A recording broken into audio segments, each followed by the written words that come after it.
इसका मतलब क्या है, इसका अर्थ क्या है, इसकी पावर क्या है। जब ये प्रकाश हमारे जीवन के अंदर उतर जाता है, हम कहे हमारे जीवन में अंधकार की सामर्थ को टूटना होता है, हमारे जीवन से अंधकार की ताकत को भागना होता है, निराशा के अंधकार को भागना होता है, बीमारी के अंधकार को भागना होता है, आप गए गरीबी के अंधकार को भागना होता है। जब हमारे जीवन में परमेश्वर का ये प्रकाश चमक उठता है, और ये परमेश्वर कहाँ रहता है, जिसके बारे में कह रहे हैं परमेश्वर सूर्य है, ये परमेश्वर कहाँ रहता है, अगम्य ज्योति में रहता है। दूसरी बात आपको इससे परमेश्वर के बारे में आपसे कहना चाहते हुए कह रहे हैं सूर्य है।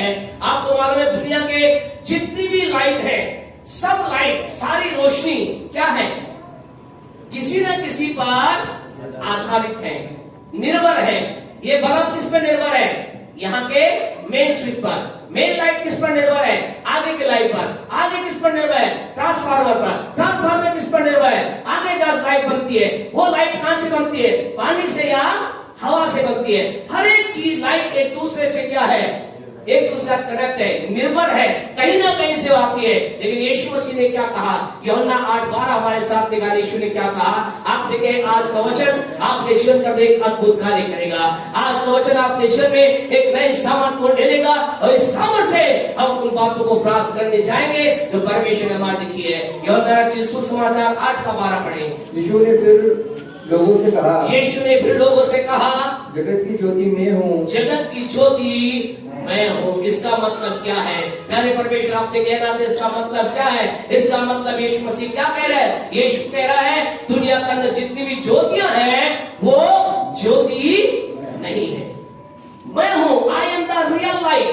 दूसरे शब्दों में यीशु क्या कह रहा है, यीशु कह रहा है I am the real light, मैं वास्तविक ज्योति हूँ। क्यों, क्योंकि वो कह रहा है मैं वो ज्योति हूँ जिसको चमकने के लिए, जिसको शाइन करने के लिए, जिसको दुनिया के सामने दिखाने के लिए, जिसके प्रकाश को पैदा करने के लिए किसी चीज की आवश्यकता नहीं।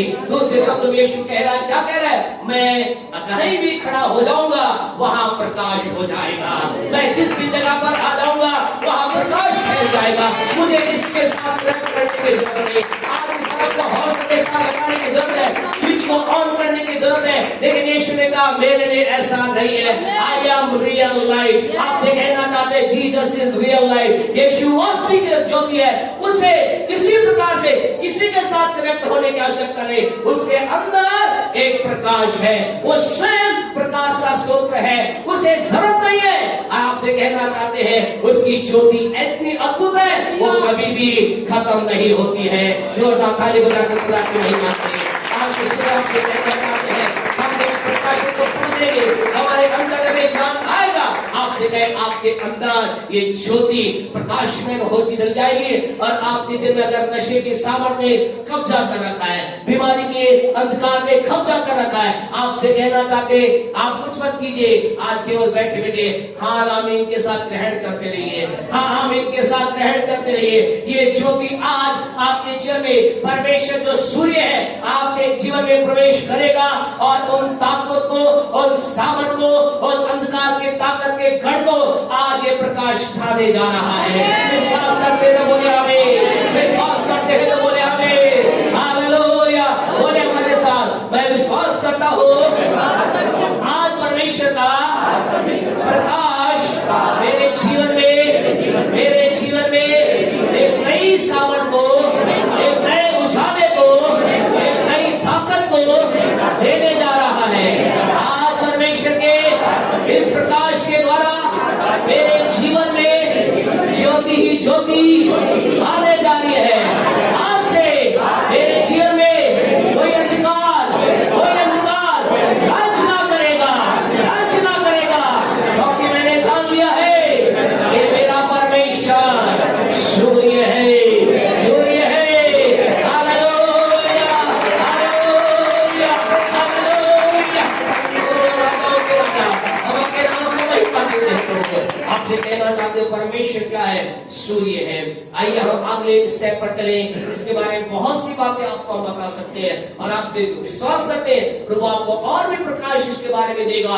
परमेश्वर सूर्य का मतलब क्या है, मतलब वो एक ऐसा अगम्य ज्योति है, ऐसा अगम्य प्रकाशमान है, वो किसी भी अंधकार को तोड़ सकता है।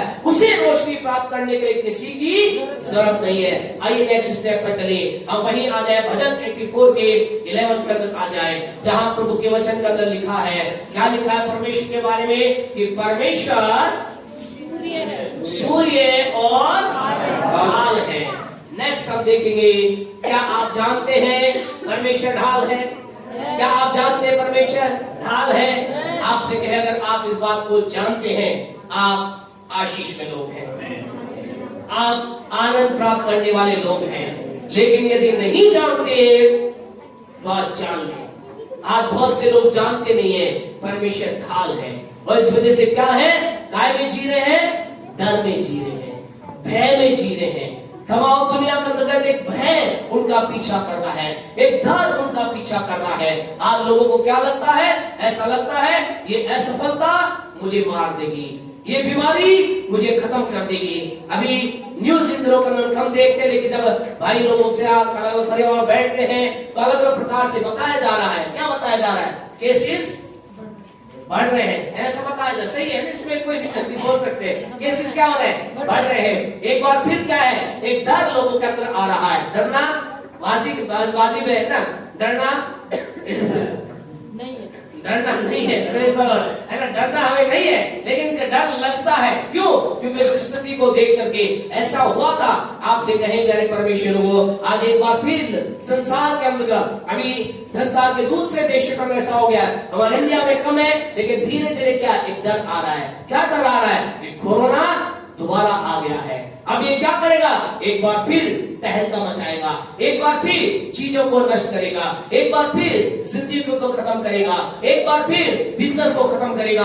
आज लोग क्या है, डरे हुए हैं। लेकिन आज की सुबह आपसे कहना चाहते खुदा के लोगों, हम जानते आप ऐसे नहीं है, लेकिन अगर आपके मन में .001 भी अगर डर है, तो आज की सुबह इस बात को ग्रहण करें कि मैं जिस परमेश्वर की आराधना करता हूं, उस परमेश्वर के बारे में मैंने जान लिया है। वो क्या है, वो ढाल है। अर्थात वो एक ऐसी ढाल है जिस ढाल को दुनिया का कोई डर छेद नहीं सकता, भेद नहीं सकता। आज की सुबह आपसे कहना चाहते खुदा के लोगों, कई प्रकार का डर आज लोगों के जीवन कर रहे हैं। कई लोग आज बहुत मेहनत कर रहे हैं और उन्हें लगता है हम पिछली बार असफल हो गए, कहीं दोबारा असफल ना हो जाए। कई लोग जीवन के अंदर कई प्रकार के काम को कर रहे हैं और सोच रहे पहले मेरे साथ ऐसा, अब कहीं ना हो जाए। लेकिन आपसे कहना चाहते, आप आज इस बात को समझ लें, आप इस बात को अपने आत्मा में उतार लें, आपके मन में आ जाए, आपके मुंह पे आ जाए। क्या आ जाए, मेरा परमेश्वर ढाल है। अर्थात इसका मतलब यह है, आपके जीवन में असफलता रूपी तीर जो शैतान का है, वो आपके पास नहीं आने पाएगा। आपसे कहना चाहता, दुनिया के लोगों के जीवन के अंदर किसी प्रकार की समस्या आ जाए तो आ जाए, लेकिन आपके पास वो समस्या नहीं आने वाली। वो समस्या लोगों को समाप्त कर सकती है, लेकिन आपको नहीं करेगी। क्यों? इसलिए नहीं कि आप बहुत ताकतवर है, इसलिए नहीं कि आप बहुत ज्ञानी है, इसलिए नहीं कि मैं आप बहुत प्रभु के वचन को जानते, लेकिन इसलिए क्योंकि हमने जान लिया हमारा परमेश्वर ढाल है, हमारा परमेश्वर ढाल है। आज की सुबह आपसे कहना चाहते, इस बात को याद रखे, आपको एक जन ने जिसका नाम परमेश्वर है, उसने आपको ढांक रखा है, उसने आपको अपने अपने पनाह में बनाए रखा है। आपको उसने उसने आपके सामने स्वयं को रख रखा है। इसका मतलब कोई भी चीज आपके पास आएगी तो क्या होगा, उससे पहले परमेश्वर कहता है मुझसे लड़ना होगा। आपने कई प्रकार के लोगों को देखा होगा, कई अच्छे दोस्तों को आपने देखा होगा। जब दो दोस्त आपस के अंदर पक्की दोस्ती में चलते हैं, जब एक दोस्त कमजोर होता है, दूसरा पहलवान होता है, और जब एक कमजोर के पीछे लोग चढ़ते हैं तो पहलवान वाला क्या कहता है, क्या कहता है कि वो क्या कहता है, वो कहता है तुझे इसके पास जाने से पहले मुझसे तुझे पंगा लेना पड़ेगा, मुझे पार करना होगा। और वो शत्रु क्या करता है, बोले जो इसके पीछे जो है वो तो कमजोर है, उसको तो मैं जीत सकता हूं, लेकिन इसको जीतना मुश्किल है। आज की सुबह आपसे कहना चाहते हैं, आप कितने कमजोर हैं, इट डजंट मैटर। आप कितने संसारिक तौर से आप जीवन में संसार में कितने कमजोर है, शारीरिक तौर से, आत्मिक तौर से, इट डजंट मैटर। सब कुछ ये मैटर रखता है आपके सामने कौन खड़ा है, आपकी सुरक्षा किसके हाथ में है, कौन आपको सुरक्षा दे रहा है। आपसे कहना चाहते, आपको सुरक्षा देने वाला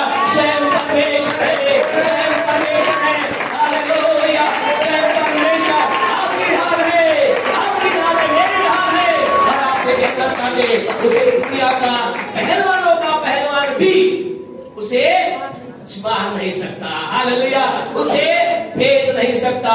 इसलिए हम निश्चित होकर के प्रभु की महिमा करें। आपसे कहना चाहते हैं खुदा के लोगों, आज जब वो आपकी ढाल आपको समझना है, आज जब आप जानते हैं वो आपकी ढाल है, जब जानते हैं तो फिर आपसे कहना चाहते हैं आपको ये भी समझना है। यशायाह नबी की पुस्तक उसका 54 निकालें, यशायाह नबी की पुस्तक उसका 54 54वां अध्याय हम निकाले। आज की सुबह आपसे कहना चाहते हैं परमेश्वर ढाल है। किसकी ढाल है? आपकी ढाल है, मेरी ढाल है, हमारी ढाल है। 54 का 17 ऐसा कहता है, जितने हथियार तेरी हानि के लिए बनाए जाए, जितने हथियार तेरी हानि के लिए बनाए जाएं। क्या लिखा है? जितने हथियार तेरी हानि के लिए बनाए। आपसे कहना, जब आप संसार में है, जब आप और मैं संसार में चल रहे हैं, आपकी हानि के लिए एक है जो आपको हानि पहुंचाना चाहता है। आप कैसी भाषा बोलने वाले क्यों ना हो, आप कितने भी ज्ञानी क्यों ना हो, आपकी पोस्ट कोई क्यों ना हो, आपसे कहना चाहता, संसार में एक है जो सदा आपका और मेरी हानि चाहता है। आप तो मेरे जीवन को नाश करना चाहता है, आपके मेरे जीवन को खत्म करना चाहता है। आपके मेरे जीवन को खत्म करने के लिए वो क्या करता है? अलग अलग प्रकार के हथियार तैयार करता है, षड्यंत्र का हथियार तैयार करता है, धोखाबाजी का हथियार तैयार करता है। कई बार वो अलग तरह से बीमारी के हथियार को तैयार करता है। अलग अलग हथियार के साथ आपका शत्रु आप पर हमला करता है। आपसे कहना चाहते हैं इस बात को समझ ले, आप कोई भी क्यों ना हो, आपके विरुद्ध एक हथियार तैयार किया जाता है, तैयार किया जा रहा है। किसके द्वारा? आपके मेरे शत्रु के द्वारा। और जब वो हथियार को लेकर आता है, वो बड़ी तैयारी के साथ हथियार तैयार करता है। एक बड़ा यूं कह सकते हैं, वो एक ऐसी तलवार तैयार करता है। वो कहता है बस इस तलवार से क्या है, इस तलवार के एक ही वार से क्या करूंगा, मैं अपने शत्रु को धराशायी कर दूंगा। काफी है बस एक तलवार, एक बार काफी है मेरे शत्रु को मार, मेरे विरोधी को मारने के। ऐसा तैयारी के साथ क्या होता है, शत्रु आपके विरुद्ध में आता है, शत्रु मेरे विरुद्ध में आता है। और वो ऐसा लिखा, जितने हथियार तेरी हानि के लिए बनाए जाए, वो आता है। फिर क्या होता है? उनमें से कोई सफल न होगा। हालेलुया, उनमें से एक भी सफल ना होगा। आज की सुबह आपसे कहने जा रहे प्यारे परमेश्वर के लोगों, क्यों सफल नहीं होगा? इसलिए नहीं कि उसने आप पर वार किया और आप बच गए, नहीं प्यारे परमेश्वर, उसने वार तो किया लेकिन वो आप तक पहुंच ही नहीं सका। क्या हुआ? उसने जब अपनी कह सकते हैं वो तेज धार वाली तलवार, वो हो सकता है बीमारी की तलवार होगी, वो हो सकता है गरीबी की तलवार होगी, हो सकता है वो निराशा की तलवार होगी, हो सकता है असफलता की तलवार होगी, उसने उठा करके जो आप पर वार किया, आपके सामने परमेश्वर ढाल बनकर आ गया और उसके हथियार असफल हो गए। हालेलुया, आपके खतरनाक बड़े से बड़ा षड्यंत्र आपके विरुद्ध में लोग रच रहे। आपसे कहना चाहते हमें नहीं मालूम खुदा क्यों इस बात को बुलवाने के लिए हमें प्रेरित कर रहा है। शायद हो सकता है आपके विरुद्ध में आपका शत्रु एक बड़ा षड्यंत्र रच रहा होगा, आपके विरुद्ध में शायद जादू टोने का षड्यंत्र रचा जा रहा होगा। विश्वास से ग्रहण करें खुदा के लोगों, शायद या किसी के जीवन में कोई है, परमेश्वर के लोगों के जीवन में कोई कुछ कर रहा है, लेकिन खुदा का फायदा है। आज की सुबह आपसे कहना चाहते, घबराइए मत, ये कहना बंद कीजिए उसने मेरे लिए इतना बड़ा षड्यंत्र रच दिया, उसने मेरे विरुद्ध में ऐसा तंत्र कर दिया, उसने मेरे विरुद्ध में ऐसा मंत्र कर दिया। आज की सुबह आपसे कहना चाहते, अगर आपने जान लिया परमेश्वर आपकी ढाल है, कोई तंत्र, कोई मंत्र, कोई जादू, कोई टोना, कोई षड्यंत्र आपके समझ का आएगा, सफल नहीं होगा, सफल नहीं होगा, सफल नहीं होगा। परमेश्वर क्यों नहीं होगा? क्योंकि परमेश्वर मेरी ढाल है, परमेश्वर मेरी ढाल है, परमेश्वर मेरी ढाल है। आगे क्या लिखा है, पढ़े जी? हाँ जी, उनमें से कोई सफल न होगा। हाँ जी, और जितने लोग मुद्दई होकर, और जितने लोग मुद्दई होकर तुझ पर नालिश करें, नालिश करेंगे, उन सबों से तू जीत जाएगा। हालेलुया, हम उन सबों के ऊपर जीत प्राप्त करने जा रहे हैं। आपसे कहना चाहते क्यों? क्योंकि परमेश्वर हमारी ढाल है, परमेश्वर मेरी ढाल है। आज की सुबह आपसे कहना चाहते खुदा के लोग, डरना बंद कीजिए। आज हमने गीत में गाया और गीत में हमने क्या गाया? नहीं डरना, अब से नहीं डरना, इमानुएल सदा मेरे साथ है, नहीं डरना से नहीं डरना, इमानुएल सदा मेरे साथ है। सिंहों की वाणी बदल जाए, कभी न घबराना, आग की ज्वाला तब तुझे घेरे, कभी न घबराना, क्योंकि परमेश्वर हमारी ढाल है। हमें चिंता नहीं लोगों ने हमें आग में डाला, हमें चिंता नहीं लोगों ने हमें शत्रु के मुंह में धकेल दिया। चिंता ना करें, शत्रु मुंह फाड़ेगा तो शरीर जरूर वो अपने मुंह को फाड़ कर सोचेगा बस अब आ गया मेरा शिकार मेरे हाथों में, लेकिन उसके मुंह में क्या आएगा? परमेश्वर उसके सामने ढाल बनकर आएगा और वो ढाल बनकर उसका सामना करेगा। आपसे कहना चाहते हो वो आपकी ढाल है, आज की सुबह आपसे कहना चाहते हो वो आपकी ढाल है। परमेश्वर आपका छुटकारा बन करके, परमेश्वर आपकी सुरक्षा कवच बनकर आपके सामने खड़ा है। आपको डरने की आवश्यकता नहीं, आपको चिंता करने की आवश्यकता नहीं। प्रभु के पवित्र वचन के अंदर भजन 91 को हमने बहुत पढ़ा है, वह ऐसा ही तो लिखा है। क्या लिखा है? वैसा लिखा है कि पर तेरे निकट जा, तेरे दाहिने 10 करेंगे, लेकिन कोई विपत्ति तेरे डेरे में निकट नहीं आएगी। क्यों? विपत्ति तो है, हमारे आसपास विपत्ति तो हमें दिखाई देती है, लेकिन क्या हमारे डेरे में प्रवेश नहीं कर पाती? क्यों? क्योंकि हमारे डेरे के बाहर एक हमारा परमेश्वर ढाल बनकर खड़ा है, ढाल बनकर खड़ा है। वो बीमारी को कह रहा है, बीमारी इससे पहले कि तू घर में प्रवेश करे तुझे मुझ पर जय पानी होगी। गरीबी को कह रहा है, असफलता को कह रहा है। आज की सुबह आपसे कहना चाहे हैं, आप बार बार कॉम्पिटिशन दे करके फेल हो चुके हैं, आप बार बार आपके जीवन में असफलता हाथ लगी है, एक डर आपको असफलता का है, तो आज की सुबह रिसीव करें। आज के बाद आप जिस कॉम्पिटिशन के अंदर आप अपने कदम को रखेंगे, अपने पैर को जिस कॉम्पिटिशन चलाएंगे, विश्वास करें परमेश्वर आपको विजय देने जा रहा है, परमेश्वर आपको सफलता देने जा रहा है, परमेश्वर आपको ऊंचाई पर देने जा रहा है। परमेश्वर कह रहा है, मैं इस व्यक्ति की ढाल बन करके, मैं इस बेटे की ढाल बन करके, मैं इस बेटी की ढाल बन करके इसके जीवन में असफलता को प्रवेश करने नहीं दूंगा। मैं इस जीवन में सफलता का प्रभु बनकर इसके साथ होगा। जब आप अपने जीवन में ऐसा चलेंगे खुदा के लोगों, तो जानते क्या होगा? जानते क्या होगा?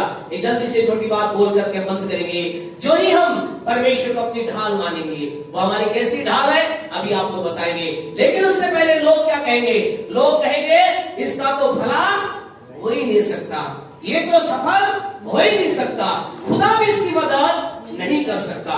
ऐसा आपसे कहें, जो ही आप प्रभु की महिमा के आगे बढ़ेंगे, लोग ऐसा बोलना चालू करेंगे। आपसे कहना, लोग किससे बोलना चालू करेंगे? उनसे नहीं जो कभी कभी संडे आराधना आते हैं, उनसे नहीं जो कभी कभी प्रभु के वचन पढ़ते हैं, उनसे नहीं जो कभी कभी परमेश्वर की महिमा करते, नहीं, जो लोग लगातार परमेश्वर के प्रेम में बने रहते हैं, जो लगातार परमेश्वर की आराधना में बने रहते हैं, जो लगातार परमेश्वर की महिमा में करते हैं। जानते से लोग क्या कहते हैं? भजन 3 का 1-2 निकाले जल्दी से। लोग उनसे ऐसा कहते हैं, लोग उनसे ऐसा कहेंगे। क्या कहेंगे लोग? यह इस व्यक्ति को कह रहे हैं, क्या कह रहे हैं? भजन 3 का 1 और 2। हे यहोवा, हे यहोवा, मेरे सताने वाले कितने बढ़ गए हैं, मेरे सताने वाले कितने बढ़ गए। जो ही आप प्रभु की राह के अंतर्गत स्ट्रॉन्ग चलेंगे, आपके सताने वाले बढ़ जाएंगे। और वे जो मेरे विरुद्ध उठते हैं, वे जो मेरे विरुद्ध उठते हैं बहुत हैं, बहुत है, बहुत से मेरे प्राण के विषय में कहते हैं, वो मेरे प्राण के विषय में कहते हैं। क्या कहते हैं? कि उसका बचाव परमेश्वर की ओर से नहीं, उसका बचाव तो परमेश्वर की ओर से हो ही नहीं सकता। आप देखें, जो ही आप खुदा की राह पे चलेंगे, परमेश्वर को अपनी ढाल मानना चालू करेंगे, लोग कहेंगे खुदा कुछ नहीं होता, खुदा कुछ करने वाला नहीं है। अरे भाई, इस रास्ते से काम नहीं चलेगा, थोड़ी बेईमानी भी करनी पड़ती है, थोड़ा गलत काम भी करना पड़ता है, थोड़ा सा समझौता भी करना पड़ता है। ऐसा लोग कहेंगे। बोले खुदा करने से काम नहीं चलता, लोग ऐसा कहेंगे। लेकिन आपको क्या करना है? उस समय के अंतर्गत आपको इस बात की घोषणा करनी है, उस समय को अंतर्गत आपको इस बात को बोलना है। क्या बोलना है? ये व्यक्ति क्या कह रहा है? क्या ये अपने शत्रु कह रहा है, देख मैं तुझे दिखाऊंगा कितना सामर्थ्य हूं, देख मैं तुझे दिखाता हूं कितना बलवान? नहीं, जानते क्या कहता है? पढ़े इसकी 30वीं आयत को। परंतु हे यहोवा, तू तो मेरे चारों ओर मेरी ढाल है। हालेलुया। ये क्या कह रहा है? ये आपसे कह रहा है, ये खुदा से कह रहा है, खुदा लोग तो मुझे बड़ा परेशान कर रहे हैं, लोग बार बार आकर मेरे आत्मिक जीवन पर प्रहार कर रहे हैं, लोग बार बार मेरे प्रार्थना के जीवन को तंग कर रहे हैं, लोग बार बार मेरे भवन में जाने के लिए मुझे परेशान कर रहे हैं। लेकिन खुदा, मैं इस बात को जानता हूं, मैं इस बात को मानता हूं, मैं इस बात का अंगीकार करता हूं। क्या? हे परमेश्वर, तू तो